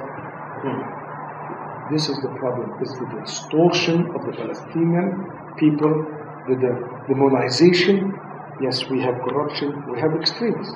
But who is without corruption and extremists will cast the Palestinian with the first stone? You see, all of this. I believe the world should be freed from this one perspective projection. Can I just pick up on another thing to do with truth and reconciliation and restorative justice? You mentioned a number of times, which is the skill of listening, the art of listening. Seems to be a dying art in this conflict. the healing will never happen, will it, without listening? And the opposite of openness and willingness to listen is, well, blocking the ears, denial. You both use the word denial. The denial of the right to speak, the right to be heard. So if you want to talk about difficult topics, it's like in any family quarrel. I mean, you do family mediations from Riyadh, don't you? You know when a husband and wife reach the point almost of no return, the divorce is on the cards, and he will not listen to her side of the story, and she will not listen to his side of the story. It seems to me we have in macrocosm almost the same thing. I mean, it seems to me you're rare, I have to say, because you are listening and capable of you've heard the other side. But what you're telling me is not, there are many people who won't hear your side of the story. It seems to me, I mean, I've been on both sides of this war. I'm as an international, I'm able to travel. There is an inability, it seems, for listening. My question is, how can we advance that? How can we increase the training in listening on both sides of the war? I believe the whole issue of denial and rejecting to listen, or even the acknowledgement, is the issue of feeling responsible. I believe people wouldn't like to be responsible of their actions, whether on a small level or biggest level. And especially if I am the perpetrator, I will not give opportunity to the victim to talk, because I know what does it mean if I became a human being and come to the senses. At the moment, I'm a human being. I annoyed someone, whether I have the right or I'm not, made him or her angry. I couldn't live with that, even if the other side is doing it. So the issue is responsibility is the issue. The second thing, I don't want listening. I want compassionate listening, or what I call prophetic listening. Because many times with my wife, you are, listen. Are you hearing me? Even on the personal husband-wife, are you hearing me? Am I listening to you with my heart? Am I listening to validate your narrative, to understand your pain, to understand your history? And this is very important. We cannot go to any truth or reconciliation without having the conversation. It's not the issue of training. It's the issue of the vision and the mission. Again, I feel almost every nation has been one time perpetrator. I don't want to say more. And has been one time victim. Let us come to this fact. We occupied Andalusia, although I am not part of the Arabs. But and deny it. No, we haven't been occupiers. No, we have been occupiers. Whether using religion, the Crusaders used religion, the Muslims used religion, the Ottomans. When the Ottomans besieged Vienna, why should we go to Vienna? Why should the coalition go to Iraq now? Compassionate listening is one main factor of the truth and reconciliation. And we see on the small level of peer conflict within the domestic family. Again, it comes in a package deal. Am I ready to pay the repercussions of my actions? Am I going, car accidents, small, simple, crash, automatically. It's not my fault, your fault. Because if he or she says it's my fault, that means she will pay the green dollar or the pound in your situation to pay for maintenance. Not because people would like to deny it or not listen, because it comes with a name called responsibility. And here I am helping the other side, and I say let's move to collective responsibility because I don't want to perpetuate the collective guilt. And I say the British are responsible for their double, as a government, double promise. Sure. Or I wouldn't go and say the Americans because veto and $4 billion each year and $30 billion for the coming, I don't know how many years. No, I say I am part of this issue. Should assume my responsibility. The Arabs should assume. Israel should assume because Israel is the backbone of the reason for my Nakba. The Nakba didn't happen in 1948. It is happening. Yes. I think also adding to this, listening involves also respecting. Many times people go in conferences outside and they meet their Israeli counterparts. And part of the process of the conference or meeting, there is a cultural night. Many times the Palestinians were shocked to see the Israelis completely hijack the Palestinian culture in terms of food, in terms of culture, in terms of other things, and it's ours. So this hijack of history is in front of their eyes, and they are not respecting the Palestinians who are present on the table. Even after they come in a meeting, or you call it track 2 or track 1 diplomacy, where they meet and interact, and when they come back to the homeland, as if they are, in a non-Catholic wedding, they divorce each other. If there is something happening in the Palestinian camp, excursion, killing, the Palestinians expect the Israeli counterpart to have a communique condemning the Israeli action in different levels. Many times innocent people are killed. They expect the Israeli side to issue a press release condemning this action. Nothing happened. So what has been built and listening has been just void. So there should be facts or action on the ground to show your Palestinian counterpart that you are doing something, at least with your mouth, at least with your tongue, to condemn the Israeli action. This doesn't happen. So we are building and then everything chaos. And do you mean, are you talking about sort of conferences even among the peace community? Even among the peace community. And now the left side, or the left camp in Israel, is really struggling and in disarray because they cannot go out of their, let's say, skin and condemn their Israeli government for many atrocities and killings, excursions, which innocent Palestinians. I mean, the death of Rabin was obviously a blow, wasn't it, to the peace process from the Israeli side. I mean, they still gather, I believe, in Tel Aviv to commemorate his assassination. Yes, but not in the energy and the capacity and the big crowd which used to be in the old times. The Israeli peace camp lost its assertiveness in front of the aggressiveness of the right wing. That's very important.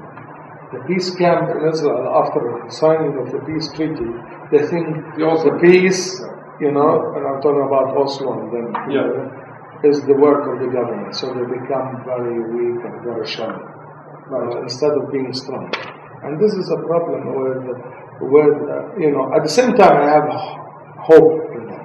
I say they are a ray of hope for me, because I don't think we can get out of this deadlock without having the Palestinian, without having the Israelis and the third party. But we don't want any gathering to be only a photo opportunity and to have cosmetics, and to beautify my image in the international arena, or also to be the party who is condescended on, or he is my friend, the Palestinians. We ate hummus yesterday, or I am born after being, my mother's pregnant with me 9 months, and the same Shlomo had been born after his mother being 9 months, some more or less. It's not the issue. But the issue, we are human beings, and we like them shoulder to shoulder. Rather than the Israeli peace camp to go and shop for a Palestinian to have a project that was funded by US or want to have warm relationship. A warm peace, you talked Yes. about. Peace based on equal opportunity and justice and mutual respect. And that's why many times I say, many will say, what is your involvement in culture of peace? I try to avoid this word, culture of acceptance. I want to accept you as you are, as well as I want you to accept me as I am. Whatever I have, whose religion, nationality, gender, color, or whatever. It is a culture of acceptance to lead us to the culture of peace, rather than vice versa. What do you think, I mean, I just want to ask you a question, I don't know facts here, but Tony Blair was appointed by the international community when he stopped being Prime Minister of Britain. Many people in Britain felt he led our country into an illegal war internationally in Iraq. And he lost quite a lot of credibility, although we supported his first few years in office. And we feel that he's trying to, I don't know, perhaps genuinely advance peace here. And I believe he has an office in Jerusalem. Have you ever met him? Has he ever come here? Has there been any sign of Tony Blair's actual work on the ground for peace? He has been to this region many times. I personally didn't meet him. But he brought demise to the Labour Party, first of all. He is a puppet of Bush, and once we saw them sitting together, there was a scandal about it. And he's now in his part of the quartet, or an envoy of the quartet. I think he has a good salary. But what's he actually doing? Do you know? Have you heard? Has there been any information shared on this topic? Mathematics, I think. I believe if he comes to the Holy Land in a mission of repentance after he became Catholic, the Catholics talks about it. I believe he's become a Catholic. Yeah, so we have no problem. We can have this box for his confession. Yeah, exactly. If he comes to clarify his blurred vision, as Tony Blair, we have no problem. And he said that I am coming here to learn, think, and reflect. I believe, I hope, I don't know, I haven't met him, I saw him on TV. I hope he comes here to unlearn. Because when he was in government office, knowing what's happening, but going to other direction and where we were. If he comes to unlearn and think what happened to the people here, I'll be happy. I hope that we are not asking people to be pro-Palestinian. We are asking them to be pro-justice. And discuss it from a historical point of view, from a human point of view, human rights point of view, and from a vision for the future. There is only one option, that we should live together. If anyone tells there's another option, it's not part of this future. Because we cannot really run the time of the wishful thinking. Israel, Rabin himself said, I wish Gaza has something to the sea. Palestinians would like to have a democratic secular state, not Israel was there. You have to have Muslim Jews and Christians, which was a good approach, not denying the Jews, part of the Jews to be part. And when the Jews refuse to have one secular democratic state, they want to have a Jewish state. Okay, I want to live in the same heaven. So in a way or another, I hope that Tony Blair, and again, the quartet in general, to look at the situation from a point of win-win and no zero sum. If I'm an Israeli at this moment, and if the Israelis, let me say, are wise enough, and they want to have a Jewish state, they should emphasize on building a Palestinian state. Because the demographic bomb is the thing that threatens them. By 2010, the number of Palestinians and number of Jews in the historic land, in the Holy Land, will be the same. If they are ready to have one secular binational state, we are happy. But they cannot, the problem is Israel doesn't want to wed us or divorce us. And since we are not Catholics, let us divorce. And maybe, or separate for a while. And maybe after 10, 15, 20 years, people have confidence building measures and move to say, we cannot have this wall anymore. The wall will fall sooner or later. It is inevitability that the wall will fall. And it's better to fall now and to have peace and justice now, rather than, as my colleague said, the Israeli Prime Minister might be an iconist suicidal. In the long run, the Israeli, if they keep on this humiliating and demonizing the Palestinians, the Israelis are strong, but they are not going to be strong for a long time.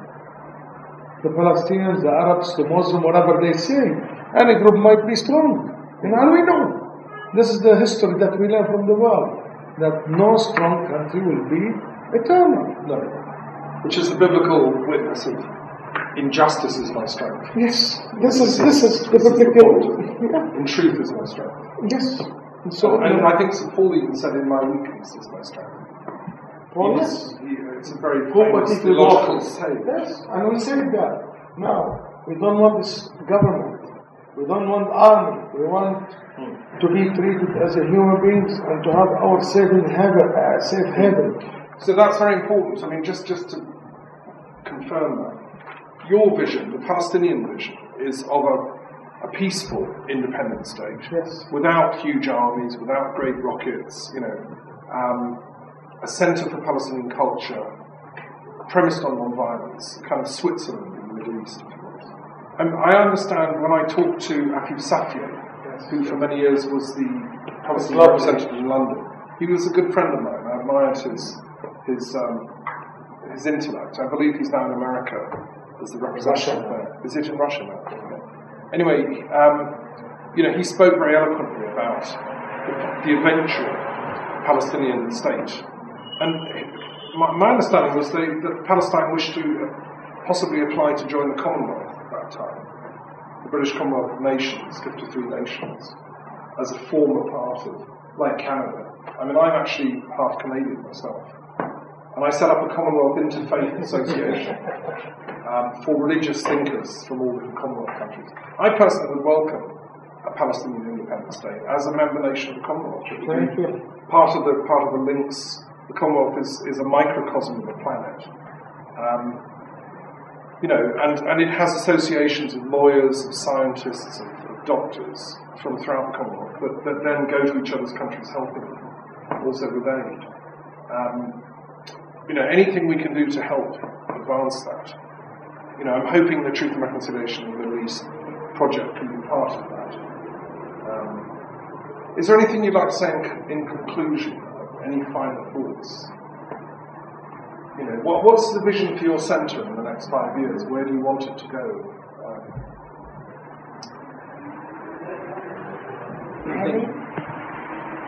Our aim is to create a community that is intellectual, that is peaceful, and also to work hard for our rights, to get an independent state, to get hand in hand and to reach out to our neighbors, wherever they are, to create a better world for all, better world for children, better world for young people, better world for the community in general, to live, to prosper, to develop without thinking about enmity and to think about prosperity.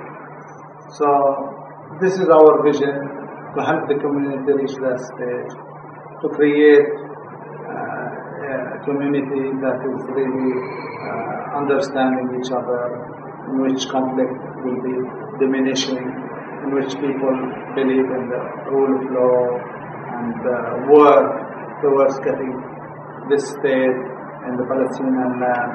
This is our mission and our vision for the future. We like to celebrate life in dignified, respected world, and to celebrate it with others. There is no way to celebrate life alone with others. And trying to provide this opportunity of celebration for all of our society, children, youth, women, and to enhance the dialogue of culture, dialogue of religions, and to foster our brotherly and sisterly relationship in this global village. And the truth and reconciliation, I would be happy to be part of it and see it moving. And also, we should be reminded, truth and reconciliation will not work without having political deal in the sense of a peace agreement. Truth and reconciliation in South Africa didn't happen without having Mandela and Tutu on one side and the South African president at that time, de Klerk, to talk with, and we are hopeful because we are students of history in Northern Ireland, the loyalists and the Republicans, in a way or another, were now sharing the government. In the Balkan, we were engaged in programs of the Balkan. We saw that, yes, it's not yet the wonderful, but they are moving towards it. In Lebanon, they are moving towards it. So the Cypriots, they are moving towards it. Yeah? Why not we to move towards it? And again, our call in this center, which is a message of transformation, a message of hope, is a call to shift from guilt, victimhood, pointing the finger, to collective responsibility. Without that, we will be in our trenches, not moving anywhere. And we are going to be hostages of fear, hostages of trauma, prisoners of conscience, and not moving anywhere. Israel will not win. We are not winning. Thank you. And would you like to add any final comments? As someone who's worked here for, how long was it? Since September. Right. Are you here for a year or? Yeah, but I'm only here for 2 more weeks. Oh, it is. I don't want to go, but this is way. We'll take you a hostage. This is the way the money flows. Yes. Well, what I've experienced here is a very warm, welcoming center that tries to support this community in any way it can. It's having to deal with the effects of the occupation. And I think there's great beauty in this grassroots organization that, in how it deals with the people, how it listens to the people, how people come in and people just stop what they're doing and just listen to each other. And I hope that this can continue to go on. I hope the occupation ends, and after the occupation, the center can be a place where more growth comes out of it. I mean, when I see, for example, the youth trainings we do this week, where people sometimes have this idea that the West has the knowledge of politics, of civil society. Where in the West do I see 20-year-old youth, 20 to 30 20-year-old youth sitting around during their summer talking about politics, talking about current news events? I don't see that. Here you have, yesterday we had 14-year-old kids talking about it. So it's such a rich society, and I just think that when the occupation ends, the center has done so much work and will continue to do so much work into developing such a strong leader of Palestinian society. Looking just for a moment at the bigger picture, the Middle East as a whole, right? Many people in Britain, as I say, and in America, I think more and more, including the possible new president, Barack Obama, are fairly critical of the war in Iraq and the billions spent. This was the solution of the former American administration, the former British administration, to solving the problems of the Middle East, was to attack and occupy an independent Arab nation. I just wonder how that looked from Palestine. Has the billions that the West has spent on the occupation of Iraq, has it helped your situation? Has it helped increase your security? Or should we take a message in terms of the Middle East that it was maybe money that could have been spent better elsewhere? Still Boston teacup is not yet drank. Boston teacup for the Americans say no. Right. not accession without representation.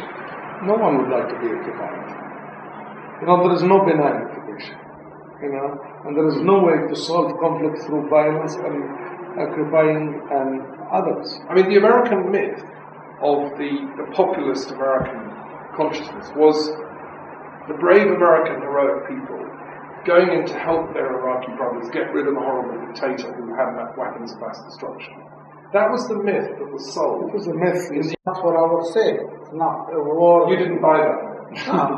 No, they buy it. It's for their own oil. It is for oil, greed, strategic position in the future, because they are now looking for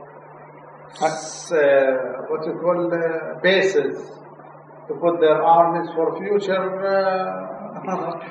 Do you think it was a military strategic? It's strategic. They want a base to control the Persian Gulf, maybe, and from there to move and access other countries easily. Because during the war, we see that they begged the Saudis and the Qataris to get the bases and launch the war. So they are having the long run objective. Are they really that? I mean, with all due respect, do they have such little knowledge of actually how to run empires? The British actually had an empire for a few hundred years, and I think I can say that we learned the hard way. It can't be done. It can't be done without, a dialogue of equals. You can't actually occupy a hostile country and hold it. So I believe, first of all, the war hasn't solved the conflict. When they said they get rid of one dictator, but they could create many dictators. Even at the time of that dictator, such pogroms, such killing hasn't happened. Nowadays, all of the insecurity are against each other. Yeah. And I don't think it is a message of understanding. It created more conflict between the East and the West.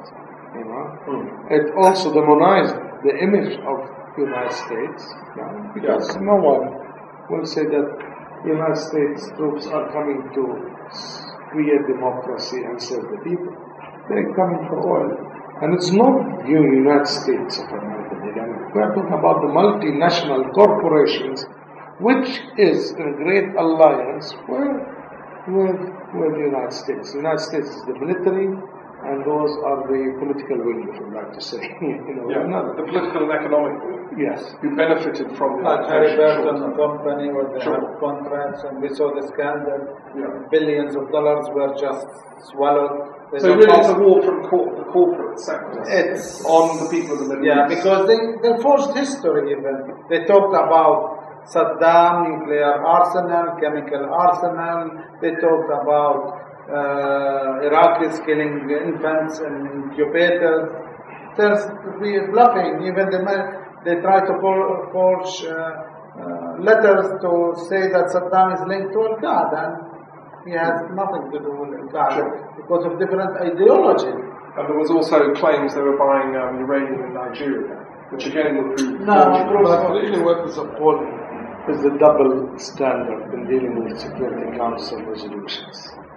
Here in Iraq, for probably a few years, and it was implemented by force. And we are talking about 80 plus Security Council resolutions, and needless to talk about the hundreds on the General Assembly resolutions from 47, and none of them has been implemented. Even talk about settlement or depriving the human rights, which is not political, which is not anything, and there was also veto. So really, this is the issue. How much we can endure such a double standard relating to the humans. And don't the Palestinians have the right to build a democratic state, get rid of the occupation? We are not asking the coalition forces to bombard Israel, but we are asking them to exert pressure, friendly pressure, friendly pressure through closing the tab on the occupation, not on Israel. You see what I mean? Sure. Even differentiated and many times it becomes a joke. And we say, be nice to Americans, otherwise they bring their democracy to you.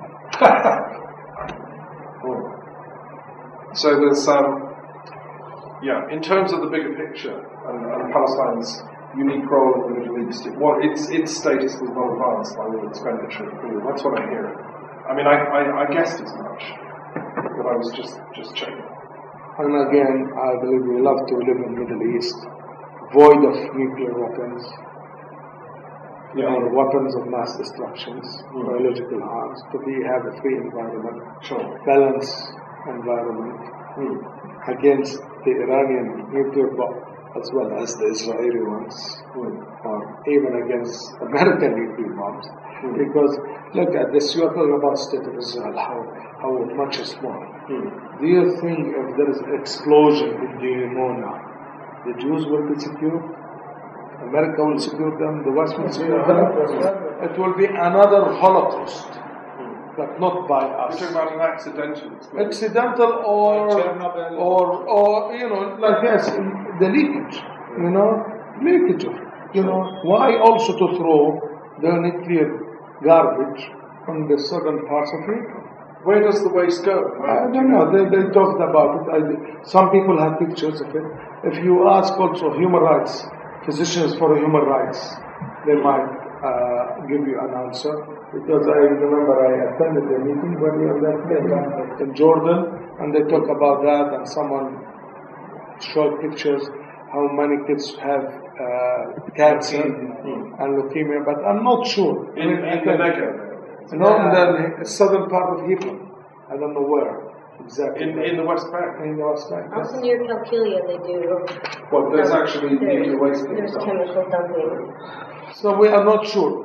Could be rumors, or could be. I saw pictures, you saw reports, but we are not sure. We are not scientists to prove it, but this is what they say about it. But I mean, this is not remote, because I remember when we were in Germany several times, we were doing training of nonviolence for people from international background near Kurbu, Worcester, Lower Saxonia, and that area, the Western government of Germany threw the garbage and nuclear things in Castor, it's called Castor, a place where they have. And because the wind will blow eastward, so those who live in westward will not be affected. So probably this is the same, this is government. Government is sinister, and government don't care for others. Even sometimes the government, those who have power, will sacrifice their citizen to keep the power. How about a person called them? For us, the enemy, and this is probably our conclusion, his enemy is a friend in the waiting. And we are looking for building friendship. Either here or there or elsewhere. That's crucial. Yes.